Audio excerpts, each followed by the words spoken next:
right. Good evening, everyone. We want to thank you for joining us this evening. Good afternoon, administration, staff, Dr. Reed, Josh. We want to call to order today's regular meeting of the South Euclid Lyndhurst Board of Education, today being September 15th. Call, Mr. Hill. The roll call, Mr. Hill. Linda, it looks like we lost Erin. Okay. Let me see if she needs to. Let's see if she needs back in. Yeah. When it pops up, I'll let her back in. But so far, I have not seen that she's trying to rejoin the meeting. Just okay. Mr. Bloomberg. Present. Ms. Falkenberg. Here. Mrs. Jones. Here. Miss Lee. Mrs. Ryan. Here. So do we need to send her a message? We'll just wait. We'll just go ahead and proceed. When she logs in, we'll just pull her back in. Yeah, I'll just make note of it the time she enters back in. Okay. Wait, there she is. Okay. Here. I'm sorry. I'm here. I see. All right, with everyone being here, we will call this meeting to order. For some reason, all right, you got to flip for me, Linda, because my iPad isn't popping up, but go ahead. Okay.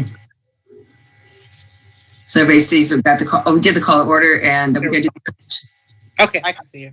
We can go ahead with the Pledge of Allegiance if you would all join us. I pledge allegiance to the flag of the United States of America, and to the republic for which it stands, one nation, under God, indivisible, with liberty and justice for all. Thank I'm you. getting a lot of feedback when we do that. We can actually go right into our liaison reports. Do we have a student achievement report? Probably help if I unmuted myself. I have two different views of education during COVID, which I found rather interesting. The one is from the Hetchinger report, which is a report focusing on education. And it is focusing on students who are concerned about going back because of their, health risks. And it focuses specifically on one young lady, 17-year-old from Woodbridge, Virginia, who says, her school board was debating whether or not to go back, she said no one was considering the psychological toll each reopening plan would take on students. We know firsthand that this has been a big issue for boards of education, and not an easy one.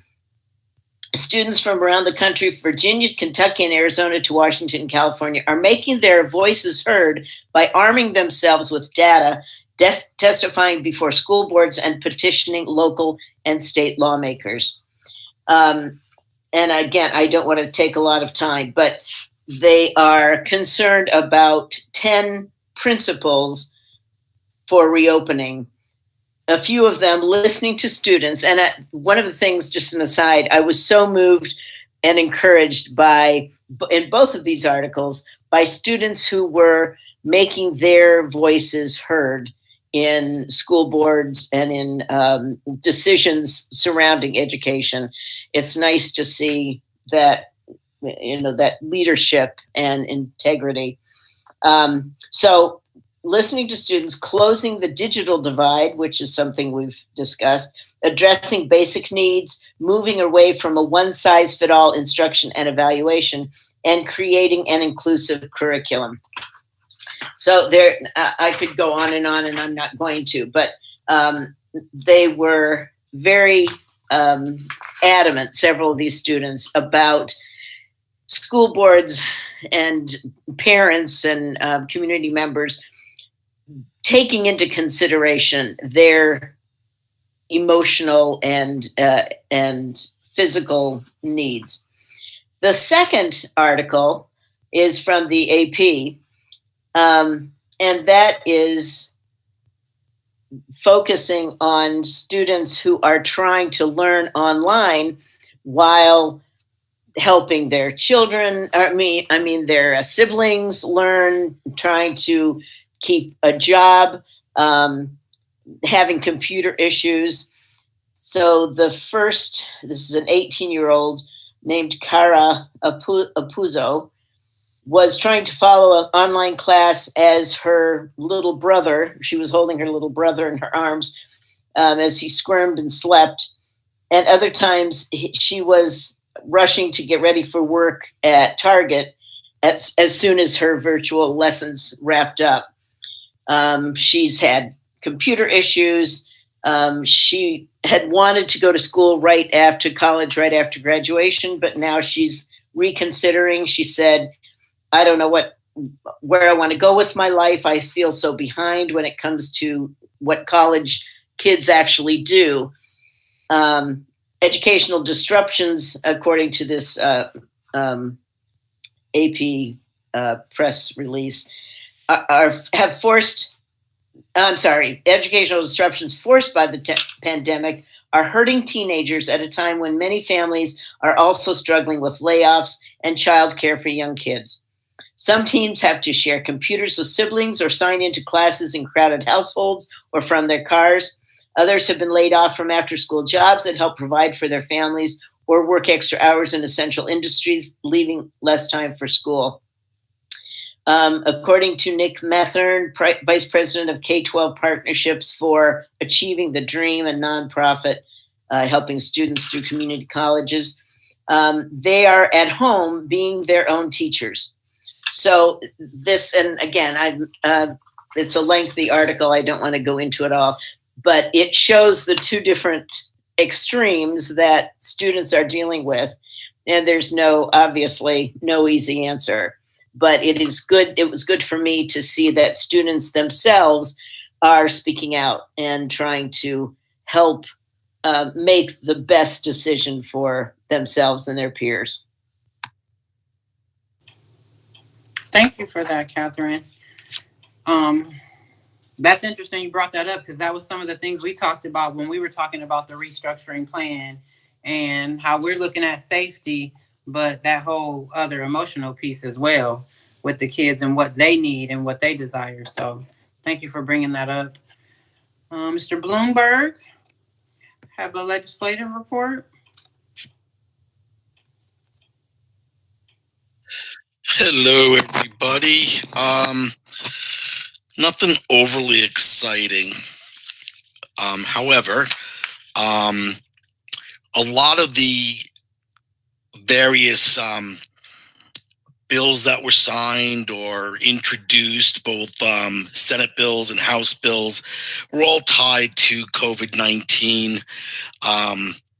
Many of them were, protection related sort of things, but there was a bipartisan education bill that extends the previous flexibilities received a hearing, and this was a Senate Bill 358 that would extend certain provisions of both House Bill 197 and House Bill 164. And the bill would prohibit the Ohio Department of Education from issuing state cards, which is fabulous, for both the 2021 year and the 21-22 school year. Sanctions from state report cards would also be frozen. And then a list for the eligibility list for Ed Choice vouchers would remain the same as the 1920 list, and no new vouchers would be issued except for siblings and other exceptions. So hopefully there'll be further discussions on all of that, and by the time it goes back into effect, especially the report cards, they can have something ironed out that would more appropriately reflect what's going on in each of our schools. A couple of House bills, Senate Senate bills and House bills being introduced. Senate Bill 350 is to prohibit school districts from providing transit passes for public transportation to students enrolled in grades kindergarten through 8 for the 2021 school year, and to require the Ohio Department of Education to deduct district payments for non-compliance. So I guess our kindergartners are going to start walking to school now. Let's see. That's really all there is. Nothing else was very exciting or interesting to report on. So I am going to wrap it up with that and thank everybody for listening to this phenomenal report. Thank you, Neil. I do have one just little question because I read through there. Have you seen any legislation like starting to come down, or have they mentioned anything like districts being sued by employees for having to work during COVID? I have not. No. And I haven't seen anything specifically related to employees and their districts, just some things as it relates to various liabilities. But nothing's really come through that I've seen. And I take most of my information from the link, which is the newsletter. Perfect. All right. Thank you so much. Let's go right into the superintendent's report. Sure. Well, good evening, everybody. Usually I would give an opening on how opening week went, but we did that at our work session. So I'm going to talk about a few other things along the lines of legislation. One of the things that my colleagues are first ring superintendents, there are 16 of us, including 17 makes the Eric Gordon from the Cleveland Municipal School District. We used to meet once a month when we met in person, but we found out that we are now meeting once a week. And one of the items virtually, and every Wednesday, in fact, my next meeting is tomorrow at 10 a.m. And the reason I mentioned that is we have something that's going to continue to be a standing item, and that's legislation. That's one of the things that we feel as in our capacity as superintendents, to Mr. Bloomberg's point, there's a lot of legislation out there, but then there's some key legislation that we really feel like, such as the state report card. You cannot be using the data that we have in the remote learning and the inequities that you have across the state, and then tie it to a universal type report card where you have sanctions. So I will give the board some updates, either at a board meeting or with regards to my Friday updates that I've been giving with regards to legislation. So I just wanted to mention that. I think one of the other things that was big that came out from the Ohio Department of Health, it was the director's orders. And you're going to be seeing that we've been very fortunate. We all know that in this pandemic, it's probably a matter of time that we may have somebody be test positive. But I just want to read you two key items there. First of all, we have drafted notification letters, just in the chance that a staff member comes down with it or tests positive, and then when we bring our students back, or even our current student athletes or band members, there's certain things. So you will see that we will actually have a link that will have some of this information, but it just came to us. But I think one of the two key points I see in here is that, within 24 hours of becoming aware of a student, teacher, staff member, or a coach who has tested positive or has been diagnosed with COVID-19, a school shall notify parents or guardians of students of the existence of the case in writing and share as much information as possible without disclosing protected health information. I think that's the catchy thing, is that we also have to, we'll have an obligation to report if there is a positive case, but at the same time, we have to be careful as we don't identify, obviously, the privacy issues that we have. The other one is,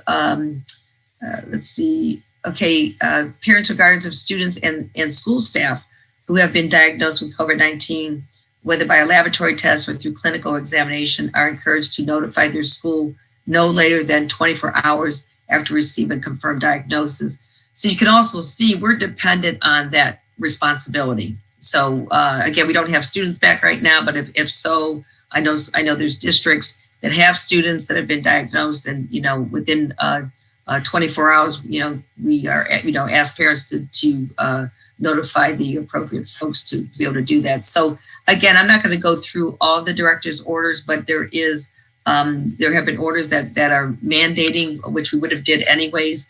But stay tuned with regards to our notification documents. Okay.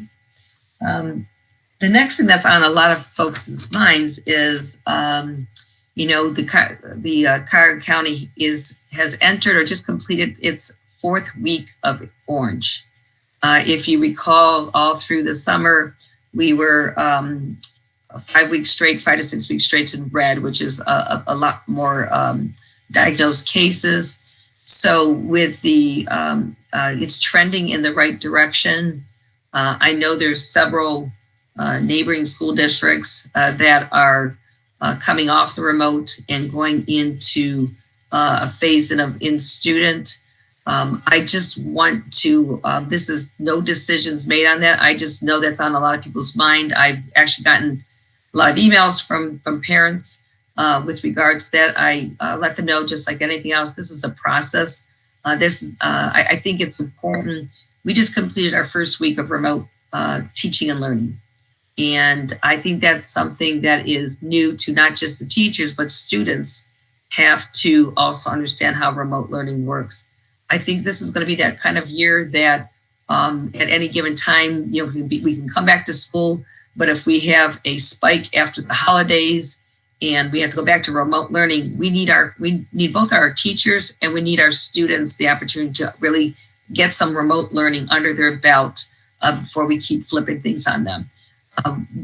We will continue to watch this. This is trending in a direction that means that we need to start having conversation with folks about phasing back in if and when that happens. When I say conversation with folks, I mean, obviously that would mean not just leadership and administration, that would mean leadership at the building level with our teachers. I think this is a good sign, but I just don't want people to I'm cautiously optimistic. I just don't want to just fly back into something that we're not ready for. I believe we're ready for the fact that we have all the health and safety protocols in place. We continue to do that even when we knew we were doing remote learning. But I think there's a process, and so I think there's going to be folks that new students. I guess we made our decision to go remotely, and I'm sorry, I should say with the virtual and in school 5 days a week, based on the fact that 58% of our parents' declaration letters said they wanted to do virtual. That was in July. And then we also had 42% said that they would want their child back in school-based learning. Well, that really helped us because you wanted less than 50% capacity. You don't want more than a room can hold, half the students. So I think there's discussions that have to be made, with regards to, we've had new students enroll. We've had folks that said they want it in school. They might think this remote thing is looking. You have folks that sign up for remote that might say, you know what, this is not as easy as I thought. So there is discussion on whether we need to revisit where we stand. As we know, this has been a very fluid for parents. In July, they felt one way, maybe in September, they feel another. So I'm not really sure what direction we're going to go in right now, but I do know that the conversations are starting. I think one of the safe ways to phase them in, if we do phase it, is really we're looking at bringing back our special needs students. We're already started that, working with our families. There's a big concern about our young students, the kindergartens, the first, second graders, third graders. Those are important because they're learning how to read. I think another consideration are those transitional grades. So you bring back everybody at the high school, but we have ninth graders coming in who've never stepped foot in the high school. If we want them to safely walk around the building and do the protocols, we first have to get them familiar with their new surroundings. Same with fourth graders. So I think that's what I would say, is that there's a lot to think about rather than saying that, okay, we're in orange, we're all ready to go back. I think if we want to continue to have a responsible restart, I think this is encouraging, and it still takes planning to make sure that we bring students back in a safe manner, and our staff is also continues to feel safe. And at the same time, because if we don't plan it right, and we can be, in a situation where we shut down the school and that piece. So, we are thinking about it. And that's what I tell the parents. Absolutely. We want to talk about being exhausting. We felt like we got our first week done. Yay. And now we're planning on what that could look like phasing students back in. I mean, it's exhausting. So I just wanted to, I know it's on people's minds. It was asked of me last night by a councilman of South Euclid. And I just want to clarify and the fact that, yes, we're planning. No, we have made no decision when that is. When we will be transparent about that. We realize families need time to plan, and so please stay tuned. And I don't know if anybody has any questions with that, but I know I've already gotten emails and again, publicly being asked about that. I just wanted to let the board know we are certainly thinking about it. I do have a question. So can you tell me, is when you sit with your other superintendents and discussions are being had, is it similar to like the snow day conversations? Like, hey, what are you doing? What are you doing? How do you feel? This one I'm finding out is a little bit more unique and complicated in the sense because we are having conversations, but what we're finding out is our school, what applies to one school district, that might be a neighboring school district, is not the same. What we're finding out is we can't make one decision and it has a ripple effect on other school districts because the needs of each school district is a little bit different. Their buildings, the capacity, the configurations of the building, the climate of the community, of how they feel. Some places, we had 58-42. That kind of made life a little bit easier on us to bring kids back and not have to do a hybrid model. But you had some school districts where 85% of the parents wanted in school. When you have 85% of the parents wanting in school, you couldn't have 5 days a week. Hence why you had to have the hybrid AB. You know what I mean? So I think we are starting to look at conversations to answer that, because now when you talk about folks thinking they can bring students back, and I know just put it out, the Mayfield is one that is going to start to phase the students back in September 21st. I think one of the things that they have that we don't have is they have a lot more space in the sense where, because they housed a lot of Excel Tech programs, that they're no longer using that space. So I think that's one thing I caution folks on is, yes, conversations need to be had, but some may be able to accomplish it faster because of certain dynamics of that school district, such as facilities and things like that. That's fair. I appreciate that. Does that conclude your report? That concludes my report. All right. Mr. Hill, do we have any public comment?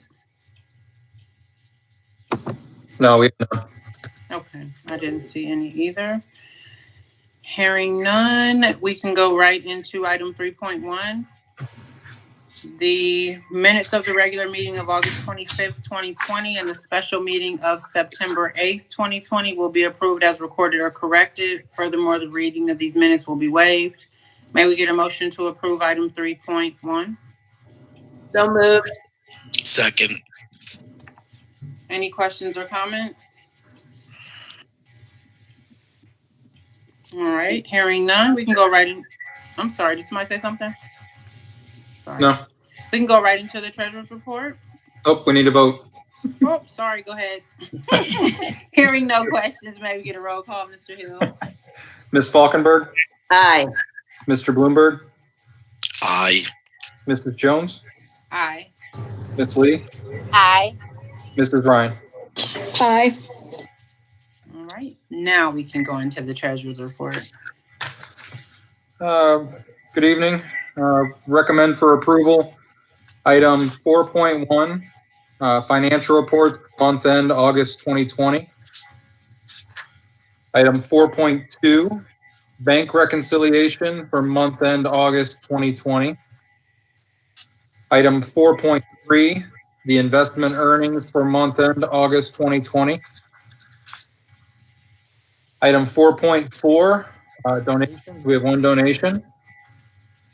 And item 4.5, this is our annual permanent appropriations through the county. So recommend for approval Items 4.1 through 4.5.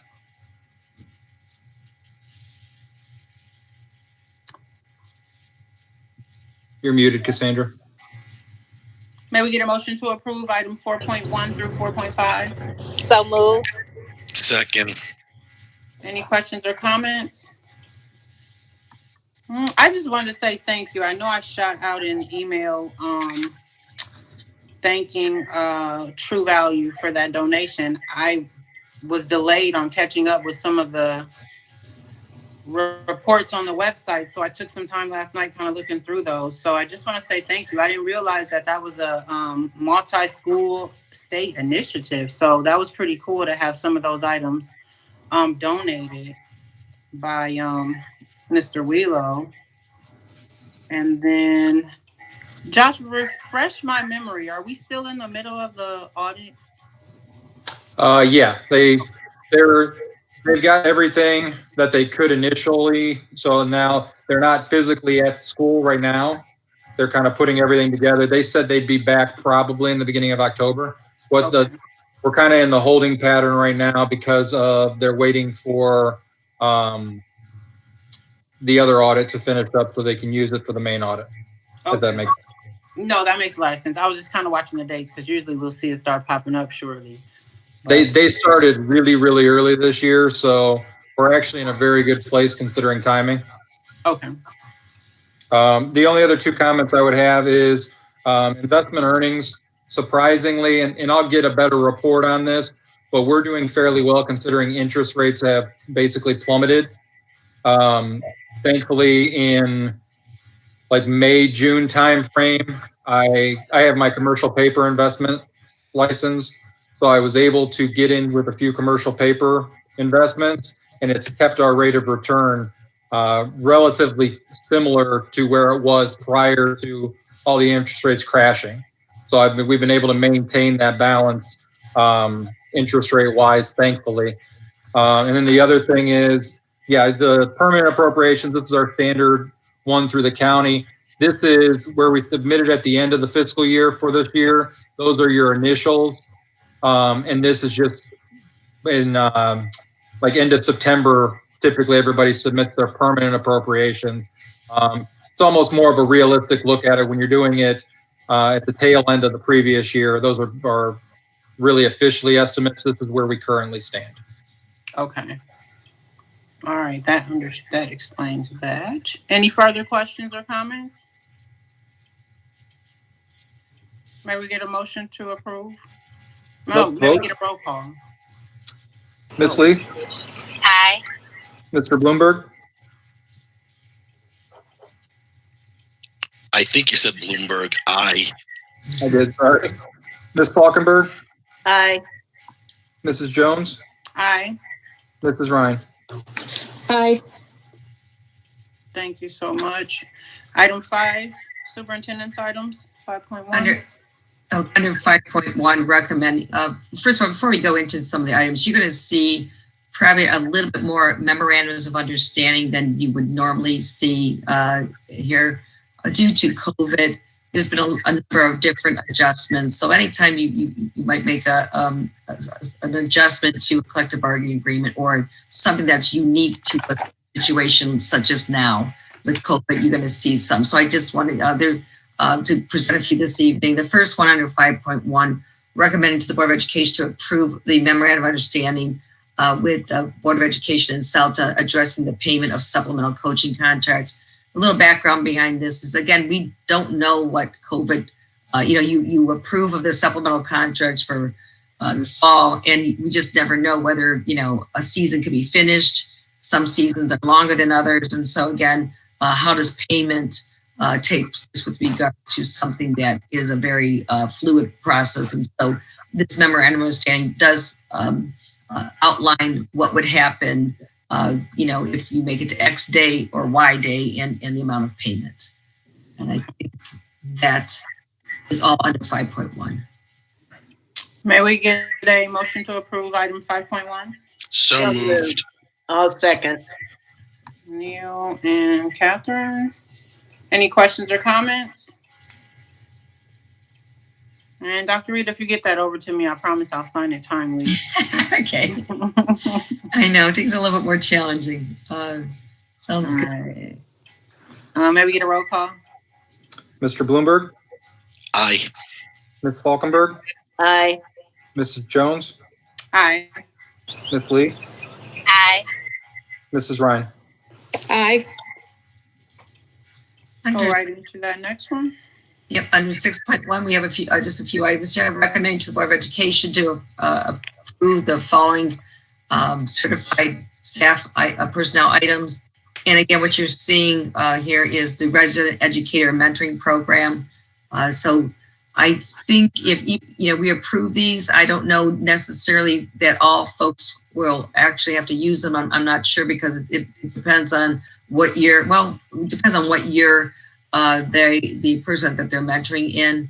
And then of course our LPDC committee, for those not familiar, that is our licensed committee. So anytime an administrator or certified personnel, they have to submit an individual growth plan, and it goes through a process. So those are the folks that will be serving on the committee for 2021. All right. May we hear a motion to approve item 6.1? So moved. Second. Any questions or comments? Yes, please. This is Neil. This is the program where new teachers are assigned a experienced teacher to kind of help them through their first and second year. Is that correct?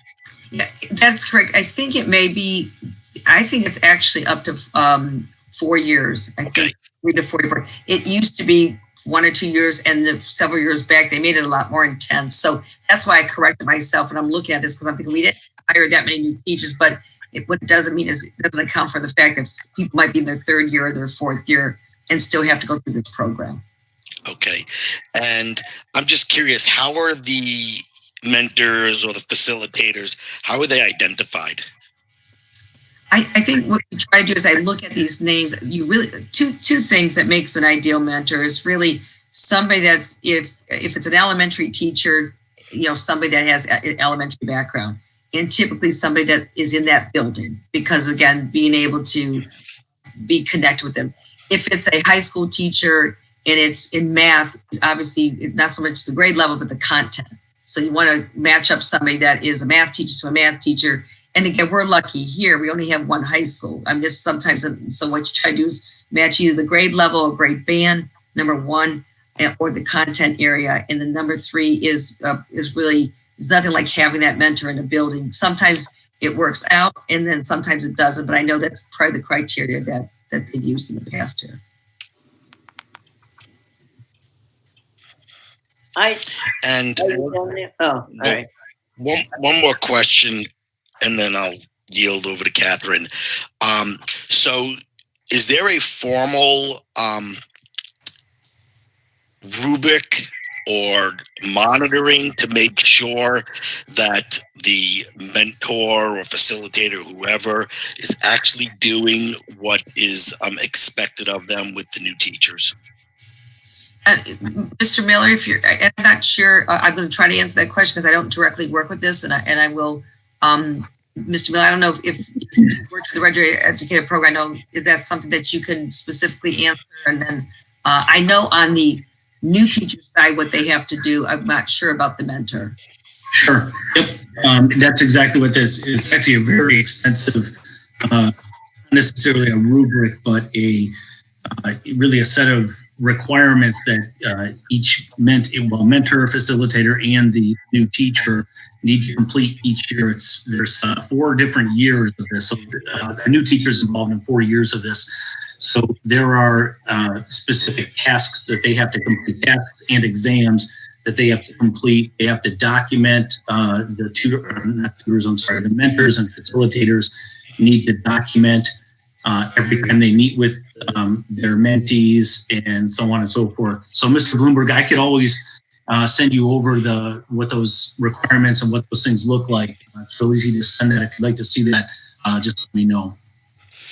I appreciate that. Thank you very much for the explanation. You're welcome. Thank you, Mr. Miller. I just wondered what the difference was, why there's a difference in pay. I couldn't understand what. You want me to jump in there? Yeah, go right ahead. Mr. Thanks, Moore. Bill. So this is similar to a coaching contract. So there are different steps. So a beginning facilitator or mentor is at one level, and each year it goes up. I believe there's 3 steps to it. So that's the difference in contract amount. It has nothing to do with whether or not you're a facilitator or a mentor. That's how we come up with the figures. Okay, thank you. You're welcome. Any further questions? Hearing none. May we get a roll call? Ms. Falkenberg, Aye. Ms. Lee,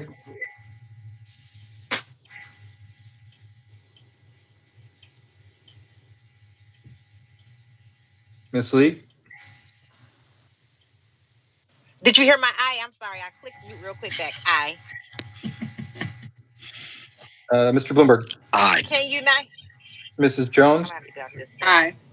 Mrs. Ryan. Aye. Did you hear my aye, Josh? I'm sorry. Yeah, I got you, Aaron. Okay. I'm under 7.1, recommending to the Board of Education to approve the following classified items. We have resignation of our cafeteria worker at Brush. We either paid and unpaid leave of absence, and then a substitute that we have for substitute services, and that's a pretty short list this evening. May we get a motion to approve item 7.1? So moved. Oh, sorry.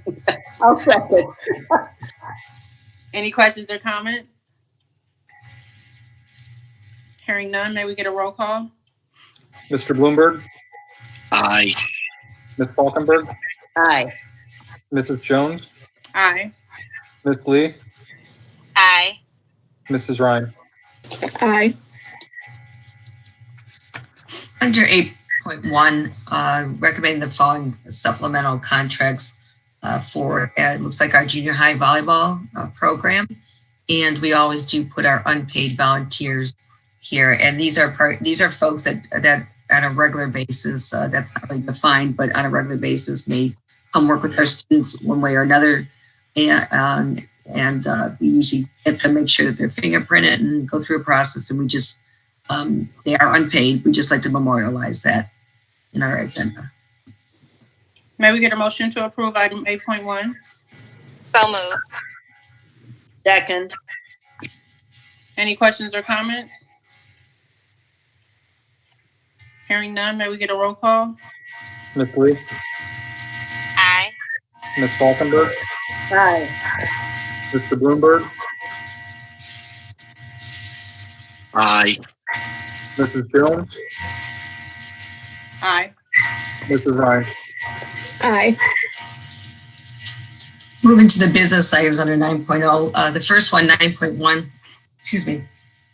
Recommend to the Board of Education to approve the hometown ticketing agreement. Again, this is something that's come about with COVID, and we are actually to control the number of folks that come to any of our events. It is done online. And again, this is the agreement with the online company. I know some of you may have utilized it already. Under 9.2 here, we do have a series of memorandums of understanding with regards to, again, as I mentioned earlier, as an effect of COVID. So this one here allows the transportation of rebid meeting to take place 8 weeks after the annual preschool safety meeting. Again, that's for not bringing students back and that being delayed. And so there's some very specific language in the current collective bargaining agreement. And so this allows us to adapt to our reality. Under 9.3, recommend the following memorandum of understanding to assign the unit custodian split between Greenview Memorial to work all 8 hours at Memorial. So what we're trying to do here is, as we prepared, our custodians do a wonderful job, but again, we have a really heightened level and intensity of cleaning. And so instead of splitting that person going over to Greenview or Memorial, we're assigning them, and that's in the contract. So this memorandum of understanding says during this time, we're assigning that person over for 8 hours at Memorial. However, we are not leaving Greenview shorthanded. One of the things that we are also doing, and Mr. Murphy, I believe it's maybe 2 more custodians through the CARES Act, the federal funds that we're getting, we're allowed to hire, money is for things that you have to do extra because of COVID-19. And so because we feel we have to have more cleaning done and taking longer time, we are adjusting people's where they're working at, but we are not going to leave Greenview shorthanded. We'll be hiring some folks being paid through federal dollars. And then the custodial shift, recommending the member understanding which changes brush third shift custodians to second shift. Again, since we are not at this point in time having a lot of evening events because our students, we've kept our buildings closed. What we're trying to do is, again, during the day while folks are there and the intensity of the cleaning and helping each other out and our custodians, this gives us the flexibility to move that third shift custodian down to second shift. The memorandum of understanding also allows us, if things change 3 months from now and we start to have more evening stuff, we can shift back.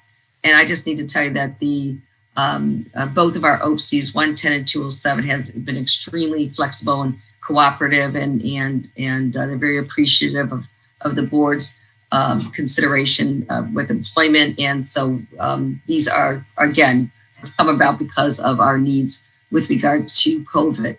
And then 9.5, recommending the approval of business agenda items 9.1 through 9.4. May we get a motion to approve items 9.1 through 9.4? So moved. Second. Catherine and Aaron. Any questions or comments? I just have one kind of a for clarification purposes. Under the ticket program, it says that the company will charge $1 per ticket plus the credit card fee, and then 30 cents per order. But then underneath it says point of sale orders will charge the ticket face value plus the credit card fee. But it doesn't. It's a lower credit card fee, and there's no service fee, which is what the dollar probably is. I don't know what's the difference between the point of sale order and the first one. Mr. Murphy, would you be able to give clarification at this point? I am not sure what the difference is between those two. We would have to ask Mr. Atwood. It's, Okay. I know what it is. I I sat down with Rob when we talked about it. So it's trying to make a central point for all ticket sales, whereas we didn't have the online sales portal as well as like on-site sales. So basically we'll still process it through this system for tracking purposes. We actually used it for the Chet Mason Invitational, the similar process. So it tracked all sales across the board. It's like a central reporting. Okay. So the point of sale would be like a t-shirt, not necessarily a ticket. It just means in person, whereas it's not on the online portal. Okay. Thanks. So Appreciate it. Okay, that makes sense. Okay, thank you, Mr. Hill. You're welcome. So I do have a question as well. So this process, is this indicative of what we're experiencing now when we go to the Brush Athletics website and purchase tickets? Yes. Okay. Yeah, So we're seeing it in action. Yeah, this is the new current one for this year. Okay. And then the other question I have is, with you like as well, Linda, I do say thank you to those. I mean, our people are really stepping up. They're allowing themselves to be cut different, sliced differently. And I appreciate that.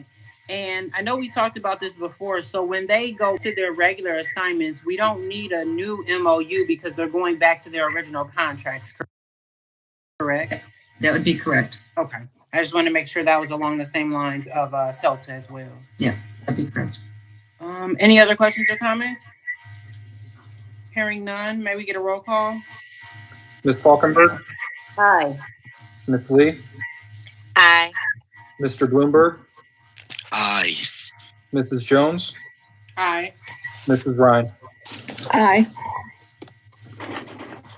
Under 10.0, Academics, Technology, and Innovation, we're recommending to the Board of Education to approve the the resolution to waive the career technical training for students in grades 7 and 8 for the 2021 school year. What I'd like to mention is that we have to apply for a waiver because there's certain things that a school district at that age has to have in order to not have a waiver. I would be happy to report that all the things that we've been doing, our goal has always been to not have to apply for this waiver. And I think some of the makerspace, the innovation lab that will be available to our middle school students, and some of our curricular changes that we want, that will, we're getting closer to having a career technical program as designated by the Ohio Department of Education. So we're hoping that this is the last time we have to apply for the waiver, and we'll have some things in place that we won't have to. The next three, 10.2, 10.3, 10.4, and 10.5, you see that there are different partners for success. It's not the other PSI, but those are for, let me click through so folks can see them. Again, we are the fiscal agent for our non-publics. And so they are using what they call auxiliary service funds, Title I for Title I teachers. So as we go through it again, these are for Communion of Saints, Corpus Christi, and then St. Francis of Assisi. So this is how they're using their non-public auxiliary funds. And again, it has to come through the local school district as the fiscal agent. And then 10.6, recommend for the board to approve the following items, technology, innovation, and agenda items, 10.1 through 10.5. All right, may we get a motion to approve items 10.1 through 10.5? So moved. Second. Any questions or comments? Yes. I just have a question of clarification for the academic, technology, and innovation.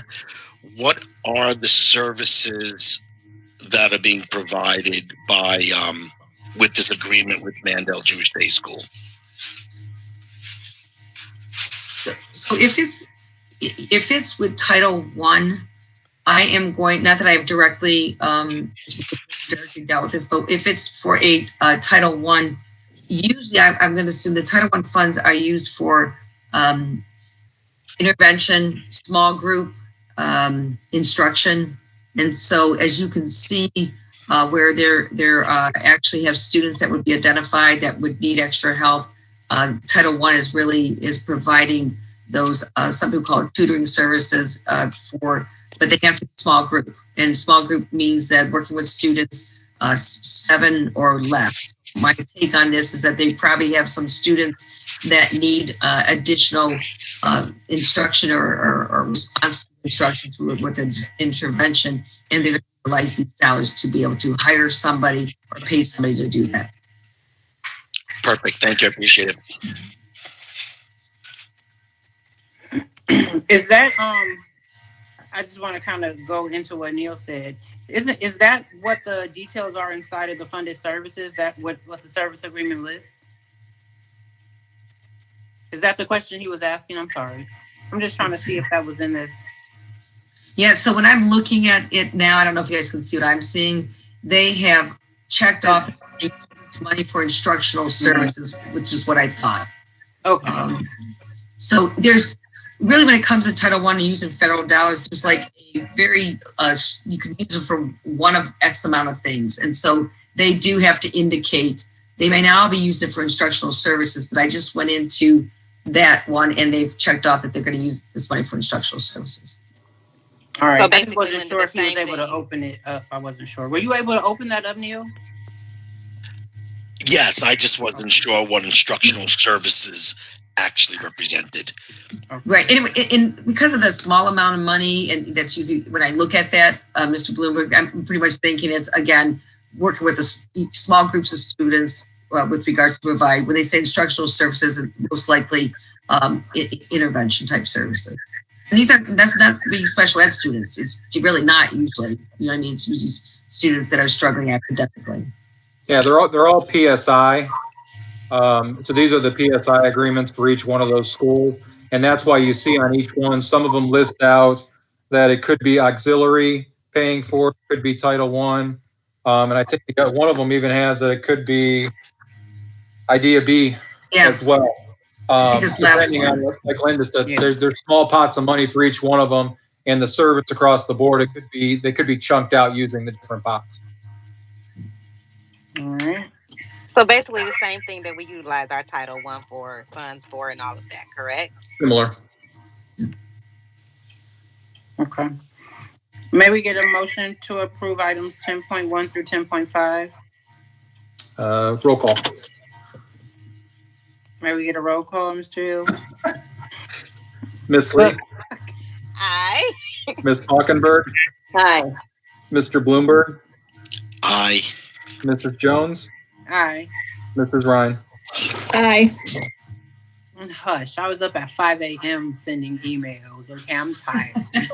Oh, so you're on my time now. Okay. There are no student services items this evening or special education.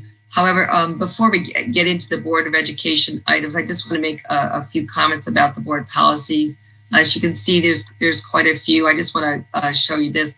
When you really look at, it looks like there's a lot more than there really is, because when you look at the definitions, notice of meetings, regular meetings, and all this, that is, there's were a lot of just minor changes of different things, but we have to list them out this way. And again, you can participation in public meetings. The other pieces that we've looked at, with regards to graduation requirements, sometimes it's better that you hold on to a,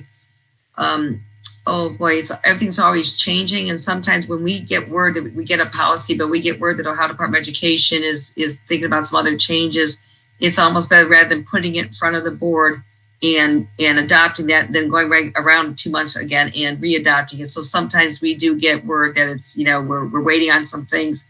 There's other ones that are a little trickier that we like to consult with our attorneys to see whether the language is you have different options and that. So again, I just wanted to tell you that these first ones here, the 0169s are really a lot of small minor changes.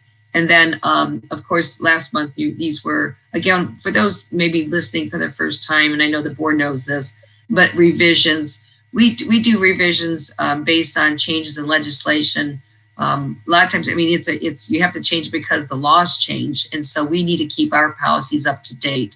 So that's where I just want folks to know is there's just, there was a lot here and it ebbs and flows. Sometimes it's feast or famine, and we did have a lot this evening. So I know there was a lot there. Appreciate it. And I'll conclude my part and turn it back over to you, Board President Jones. Thank you for that explanation. Do we have any information from board members? Anybody want to provide anything? Stephanie, no meetings? Nothing. Well, I will provide some information. We did gear back up for our beginning of the school year council meetings. So last night I did attend my first virtual South Euclid City Council meeting. It was very pleasant. I actually enjoy it. I don't know how I'm gonna act when people start telling me I need to show back up places. So that was very nice to join them again with the Councilwoman Elston. It was her first council meeting officially, so it was nice seeing them. And then I had a special guest. If I could have rolled out the red carpet, I would have. But Dr. Reed joined us. I thought it was nice for her to come out since she was jilted out of convocation. So we had a pleasant exchange of rolling out what back to school looks like for us with a weekend. I did not go to the Lyndhurst meeting at the beginning of the month. I did email Mayor Ward and Councilman Marco that I really didn't want to show up. I wanted to give us a chance to kind of get school going. So I'm going to show up to their meeting at the end of the month. I'm not sure who's on the next rotation, but we'll just kind of run down it. I'll provide you all the login information. Both cities, I feel real grateful that they gave us a login, to be able to join them on the platform, where I was just ready to dial in and raise my emoji hand when I was ready to speak. But that was good to be back there. I think that's all. I don't think we have anything else. I don't know. Nothing else for me. Can we ask questions about, I just had a question on the 13.3. We got to get down to there. Right now we're in 3.1. Oh, all right. Oh, okay. Okay, sorry. We will, information. Josh, is this a good time to talk about the Capitol Conference? I know we didn't send the entire link over, but my understanding is Capitol Conference will be 100% virtual this year. We were trying to get a tally of what board members will be able to attend virtually. Yes. So I don't know if you guys had a chance to give it some thought. If you want to think about it, you don't have to commit now. I know we're kind of zoomed out, but if you do decide, can you shoot me an email? I'll probably send a reminder at the end of the week, because I'm sure we still have some registration deadlines, just like in person, but we want to get those in and be official and get that squared away. Anything else from your end? Oh, I had a question. I'm sorry. I did have a question, Josh, because I keep meaning to email you about, so the free and reduced lunch now. So was the grant extended? Is that how we're able to continue to offer the free and reduced lunch? I was supposed to ask you last week and forgot. End of the year. Yes. Thank you. Let me check this calendar and see if there's anything there. Nothing there. Nothing there. Lyndhurst City Council is on the 21st, so I'll be doing that. Any new and unfinished business? Hearing none. 13.3, board policy first read. Superintendent presents the following policies for first read and preliminary review. Southeast Lyndhurst Board of Education will be asked to vote to adopt these policies at the board meeting being held October 20th. There is a plethora there. I will not read them all if you don't mind. Dr. Reed, I will not. I do clearly understand the revision process. I've been kind of watching some of those that are, as they're on the floor, like if they have discussion about them, if they're trying to brainstorm with other districts, if they're trying to align themselves with the feds, we kind of find it sitting there. So I do understand those. And I just thank you all for staying on top of them. I know we were at a low at one point in our life with these things, so they seem like they're streamlining pretty good. So I appreciate that. Like myself in my office. And then on 13.4, oh no, we need to make a motion on that first, don't we? Are they separated? No, they're not separated. Okay, we can do them all at once. 13.4, board policy adoption. These following policies were presented for first read and preliminary review at the board meeting held on August 25th, and now they are being recommended for adoption. May we get a motion to approve these 2, 4, 6, 8, 10 policies here?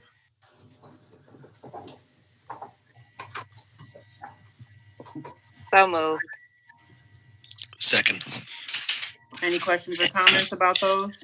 I do. Go ahead, Catherine. Okay, thanks. Are we voting on both 13.3 and 13.4? You don't have to vote on the you don't have to vote on the ones that we're not adopting. The ones that we're just reading review our first read. Yeah, it's just a first read. Yeah, those are just first reads. Okay, but if I could just ask, Sure. the students at risk of not graduating, I didn't notice whether there was a supposed to be an emotional or a physical, like medical reason for that, or just a student who's, I know there were several different criteria, but I didn't see any medical criteria. Is that one? And I'm looking at 54.6. Give me in here. It's Really, it's what we new. did, Ms. Thompson and I worked on that together. In this, the big thing. This is just a first read. Is I think the big change was with regards to obviously COVID-19 threw a lot into with service hours. Kids can't do as much service hours in the community, and so we're looking at flexibility. And then students not fulfilling this requirement. The teacher may waive, the superintendent may waive, adjust, or otherwise modify this requirement with legitimate cause if necessary or indicated.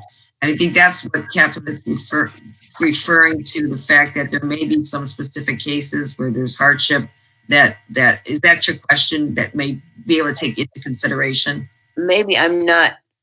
I thought it was 5460.02, the new student. So when you open up 5460, it has a highlighted portion that they're revising. So they're not necessarily revising the entire policy. It's just the highlighted portion. And the highlighted portion is the 40 hours of community service. Oh, I see. Okay. Yeah. So it's not the entire one.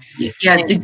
When you see green, that means that there's a change. If you see red, obviously that's a strike. Taking it out. Right.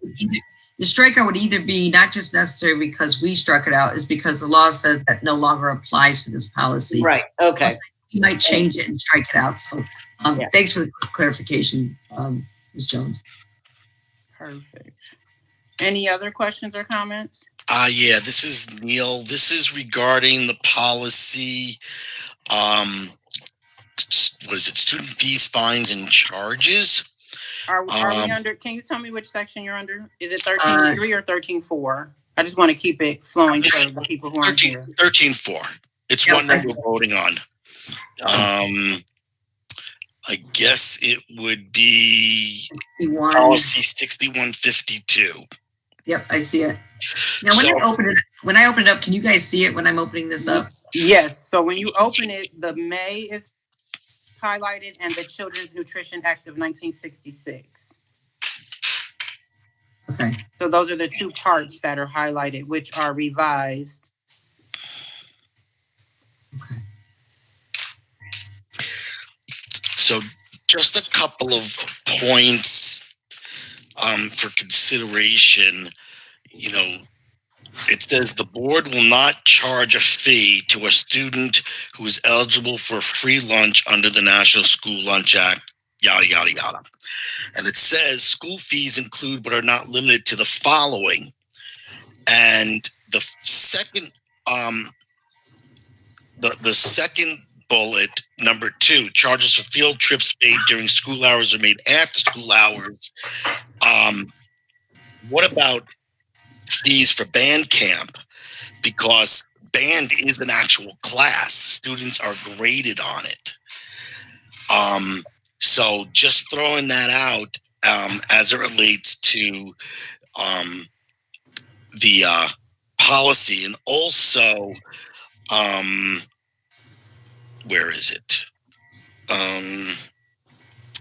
In that same listing, charges or deposits for uniforms or equipment related to yada yada or fine arts programs. Going back to band, the rental of an instrument that a student wants to play who can't afford it, and the district doesn't have one for them to use. So I just throw that out. I'm confused. I'm trying to see if I can find it. Mr. Blumen, what paragraph is that in? This is student fees, fines, and charges. So that's policy 6152. Oh, wait. I got the wrong one up. I'm confused about what section are you talking about, Neil? I'm in the section, but I guess my question is, can you address a section of it when it's not under the revised status? So mine is not, my points are not anything as it relates to the actual verbiage that is in the policy, but as it might relate to how the policy would be applied. So, Mr. Hill, I have, Mr. Bloomberg, I was actually looking at the wrong policy. No wonder I couldn't follow. So my apologies there. I see. We do have, there's policy, and then to your point, there's administrative guidelines. I think that's one of the question would be is, Mr. Hill, would you not necessarily have to, I don't know what we do now. Would we consider that in policy, or is that something in a guideline that you would look at? Because I don't know if that's a fluid thing or what. I'd have to. I thought it would be in the administrative guidelines, and I say this because we did all those hours with Neola when we were working with the other treasurer. I thought when you have a policy like this, the core of it is already aligned with Neola, but then you as a superintendent of a district has an administrative guideline where you can't break open this policy per se, but you can take a guideline that allow you to waiver and give concessions for something in the policy. So it wouldn't necessarily be breaking open the policy and rewriting it. It would be looking at your administrative guidelines and how they serve your population of student. Aren't I correct?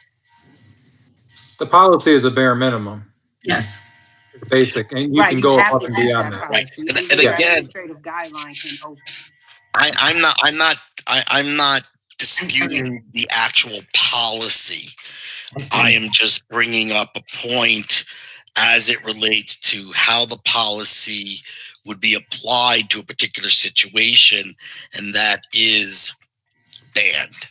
And I think that's where it goes under the administrative guidelines. So under the administrative guidelines, that's where the application of that policy could be tweaked. Am I right, Linda? Because there's two separate. Yes, I am reading the policy. Well, I'm looking at, because I had to catch up here. When I'm looking at, when you talked about Mr. Bloomberg, so you talk about school fees included but not limited to the following. Correct. And I think that's the piece, it may not be listed there, but I think that is something with regards to, something that we could add internally that doesn't necessarily have to be in the policy. Well, right. And again, I get you. But right now, for example, with band camp, students are required to go, or at least pre-COVID, and there is a fee for it. And so, all right. No, they're not required to go to band camp. I'm sorry. They're not mandatorily required. Okay, so all right, never mind. I'll for future time.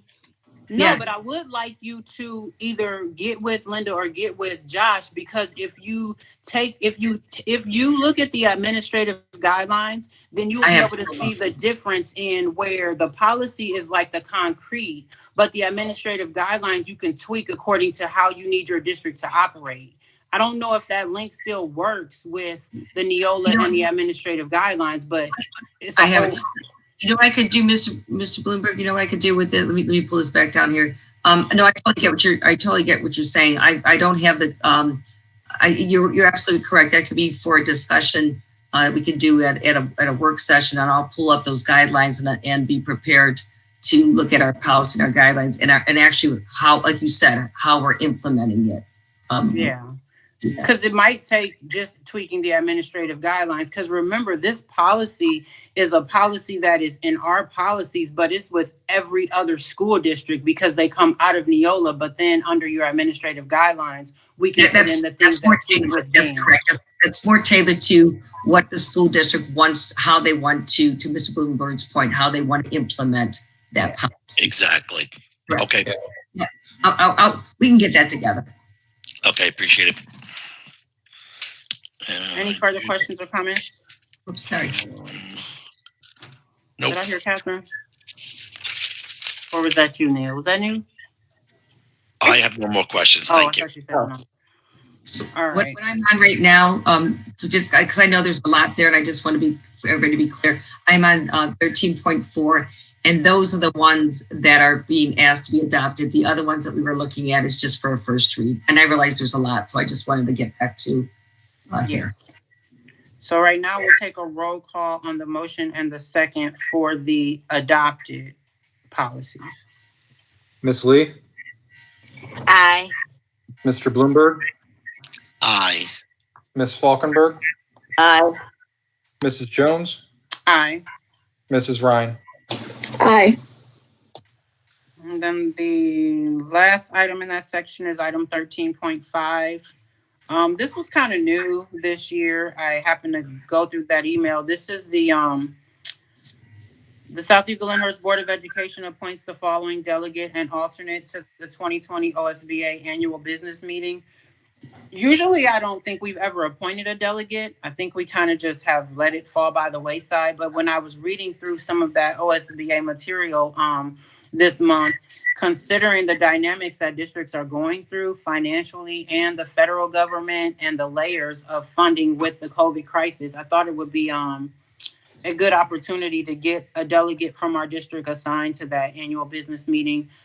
Stephanie did take up the offer after Neil nominated her. And the good thing is it will be virtually held again like everything else. So again, Stephanie, if you run into a jam and you can't do it, just shoot me a message and I can get it. I don't think they've released the packet yet. I think they released it at the beginning of the month for you. So we'll keep our eyes on that. And I thank you for stepping up to do that. Another thing to your plate. Sure thing. May we get a motion to approve item? So moved. Yeah, 13. So moved by you. We get a second? Yeah, second. Any questions or comments? This should be something that's done every year. And it should have been something that was brought to you guys through the treasurer's office. This should be something, and the packet comes as a part of Capitol Conference. So We've seen them. We walk past that meeting every time we go to Columbus. So yeah, I'll make sure this is something that's on the docket every year. So Okay. yeah. I appreciate your help with it. Of course. May we get a roll call? Mr. Bloomberg, Aye. Ms. Falkenberg, Aye. Mrs. Jones, Aye. Ms. Lee, Aye. Oh, aye. Mrs. Ryan. Aye. And I don't believe we have any public comment again. Nope. Hearing none. And we have a need for a brief executive session. Am I right, Dr. Reed? That would be correct. To go into executive session for confidential information. Like Item E. Item E. Yep. I read that wrong. Item E, matters required to be kept confidential by federal law or rules and state statute. All right. It is now 7:15. May we get a motion to adjourn into executive session? So moved. So second. Second.